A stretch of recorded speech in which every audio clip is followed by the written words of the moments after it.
والوں کو دیا۔ مارارہ شریف جو سید اعلی حضرت کا پیر خانہ ہے، اور مارارہ شریف کا جو خانوادہ تھا وہ آل رسول کا خانوادہ تھا، وہ شہزادے رسول کا خانوادہ تھا، اہل بیت کرام کے گھر والے تھے۔ اور میرے اعلی حضرت جس پیر خانے سے مرید تھے خود وہ آل رسول تھے، اولاد رسول تھے۔ ایک سید زادے اعلی حضرت کی خدمت میں آئے مارارہ شریف سے، اور وہ جو سید زادے تھے ان کے ہاتھ میں سونے کی انگوٹھی تھی، اور اسلام نے مردوں کے لیے سونا پہننا حرام ٹھہرایا ہے۔ اب ایک تو حرام تھا وہ ہر ایک کے لیے ہو، اسلام کا قانون، اسلام کا حکم ہر ایک کے لیے ہے نا۔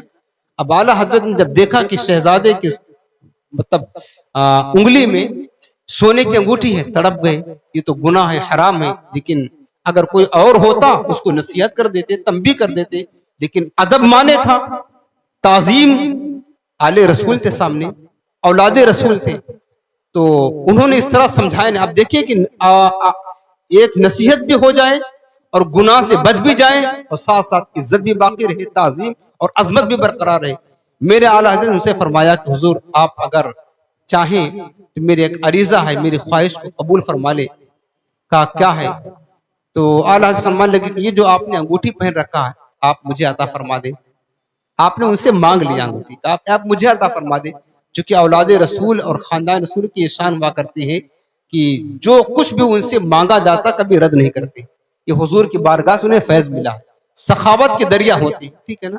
بھوکے رہ کر کھلا دے اوروں کو وہ گھرانہ میرے حضور کا، خود بھوکے پیاسے رہنا گوارا کر لیں گے، لیکن حضور کے غلاموں کو خالی ہاتھ لوٹانے گوارا نہیں کرتے۔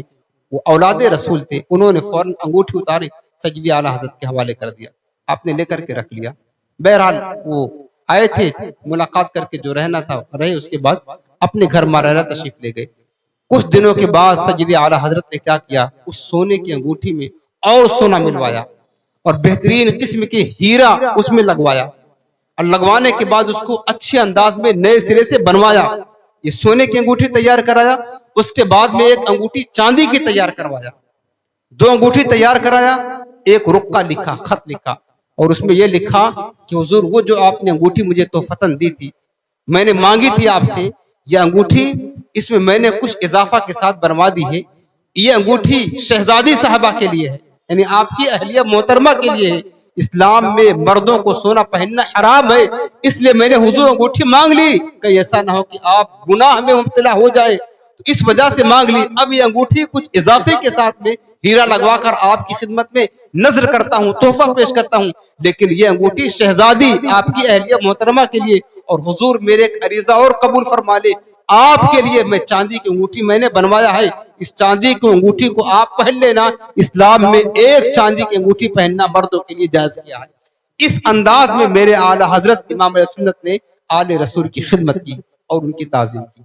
یہ محبت کا نتیجہ تھا، چونکہ میرے اعلیٰ حضرت کامل الایمان مومن کامل تھے، کامل الایمان مومن کامل تھے، اور جو مومن کامل الایمان ہوتا ہے وہ اہل بیت کرام کی اسی طرح عظمت کرتا ہے، اسی طرح تعظیم کرتا ہے، اور اسی طرح ان سے محبت کرتا ہے۔